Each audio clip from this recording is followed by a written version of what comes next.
Hello visual novel fans, how you doing? Now today we've got a review of Even If Tempest, quite a highly anticipated visual novel, an otome from Voltage. This review was written by the lovely Lilia Helal, so go follow her on Twitter with the link in the description. Let's see what she thinks of this game. It cannot go understated just how big of a deal Even If Tempest is, the latest otome localization coming to the Nintendo Switch today. As the first translated title from Voltage since the company's US division was dissolved, it also marks the very first console-exclusive game from the company that has been a prolific developer of otome titles on mobile devices ever since 2011. With the promise of being even more interactive and hands-on than anything the genre has ever seen before, Even If Tempest has the potential to be one of the greatest otomes out there. So does it land, or should it be burned at the stake? The dark tale of Even If Tempest is a revenge story through and through, following the misfortune and downtrodden life of its heroine, defaultly named Anastasia. Anastasia is imprisoned within her family's estate's attic all her life and is abused by her stepmother. Once finally experiencing her first real taste of freedom, she is wronged once more, which results in her being put on trial and sentenced as a witch in this initial life run of hers. She is given another chance with the Fatal Rewind, an ability that allows her to redo her life. Driven to seek revenge, serve justice, and protect those she cherishes from evil doings of those in power within this world, the twisted witch trials, and the witch himself, Anastasia must bloody her hands to obtain the ending she has always wanted. Even If Tempest packs in many revelations in its average runtime of 15 hours. There are mysteries on top of mysteries in this world where players will question the intentions of the Witch of Ruin, the existence of another menace called Mr. Endy, and the functionality of the Fatal Rewind. These are all only initial, intriguing pieces of the overall puzzle, as each route introduces even more information about its characters and world until it all comes together in the final chapter of Lucien's route. The conclusion is highly satisfying, being able to neatly tie loose strings and answering lingering questions within its secret route. But best of all are the foreshadowing and callbacks made to its prologue in its closing acts, which were delightfully subtle breadcrumbs that were presented from the offset to the attentive, eagle-eyed players. As expected of Ushio Ayane, Even If Tempest's director and writer, who is best known to the West as the writer of No 9, a PS Vita exclusive otome, they are the reason to play Even If Tempest. They have made an appealing and intriguing world of political turmoil, witchcraft, and high fantasy narrative that never ran out of steam. And despite all the bad endings, murder scenes, and sensitive and angsty character stories being revealed, Even If Tempest is a tragedy that thankfully ends with its fair share of happy endings within the last chapters of the love interest route, unlocking after experience each one up to their 4th chapter. A standout aspect of Even If Tempest, which is almost always unusual for an otome, is how Anastasia, as a heroine, is her own character. She is a continually growing individual who leaves a lasting effect and impressive takeaway of her journey for players to look back on as she repeatedly experiences tragedies on top of tragedies. She becomes understandably affected by everything that comes to hurt and haunt her with every choice of hers and each redo that she goes through. But her development is at the forefront of the entire experience, where the Anastasia you meet in the damp and oppressive attic is a complete contrast to how strong and courageous she is by the last chapter. Her arc of learning how to appreciate herself and feeling self-worth was highly satisfying to see develop at every turn and conclusion. But the same cannot be said for the love interests. Who are they?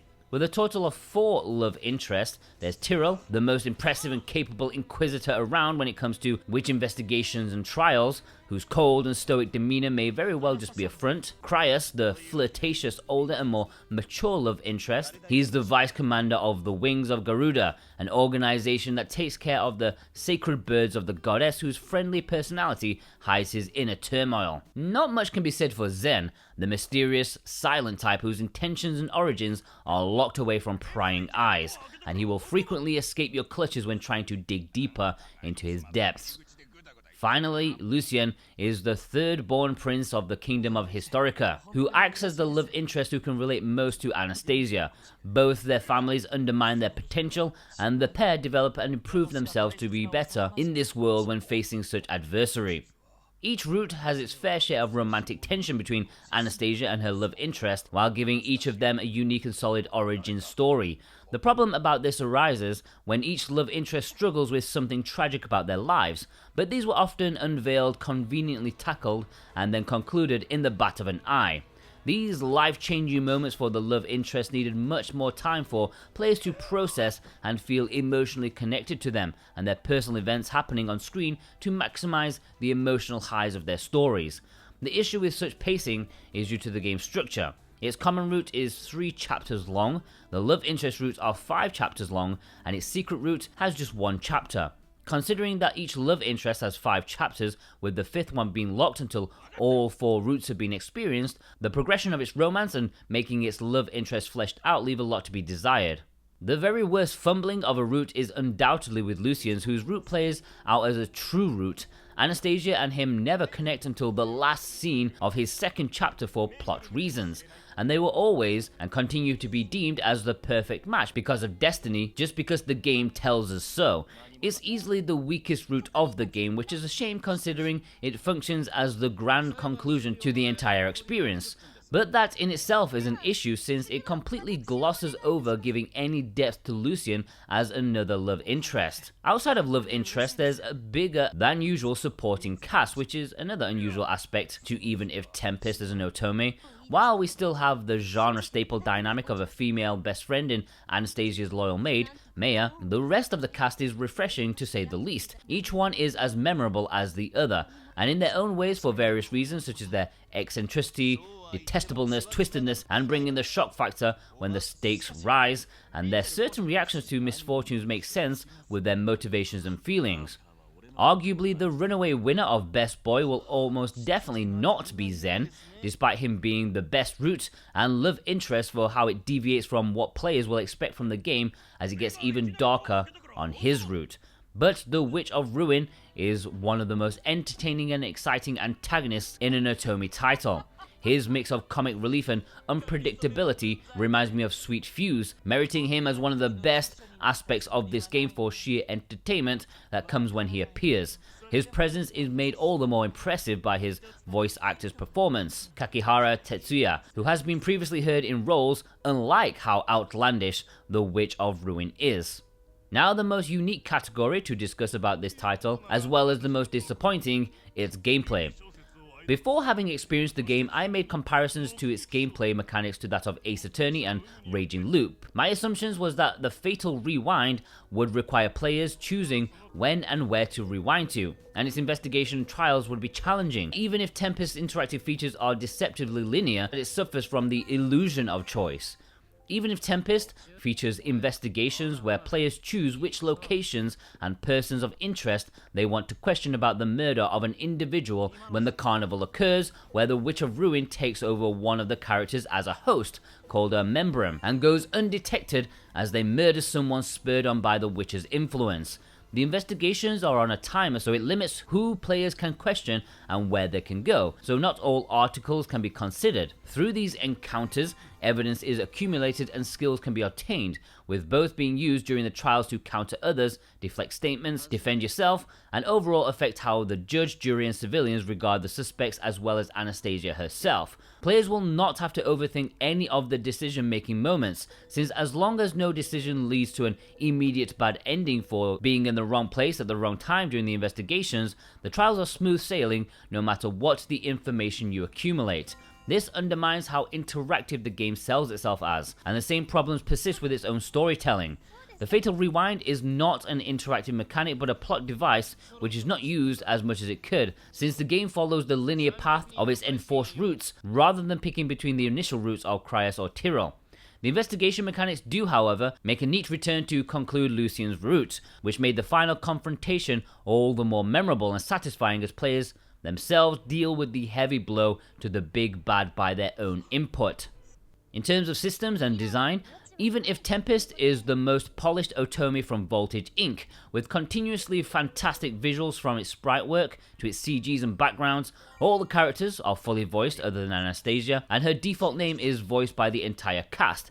Even If Tempest took risks in its design, such as with its routes ending at the 4th chapter, with its concluding 5th chapter unlocking once all routes have been cleared, and the attempted addition of gameplay mechanics during its carnival segments. It all makes for an appreciated effort in spicing up the standard format and formula, which many will appreciate. Voice acting is also superb, with the sprite work being especially notable in its variety and expressiveness, with continuously changing poses and positions that suit the character's tone, dialogue, and the events transpiring. While its music is serviceable to fit its overall aesthetic, it is the least impressive aspect of the game. Even if Tempest also has a very obvious affection indicator represented in the top left corner when choices are selected that either steers players into getting the bad endings for accumulating more black roses or the good endings for accumulating more red roses. Its flowchart is laid out simply and is a breeze to navigate, a thankful design for a game about time travel.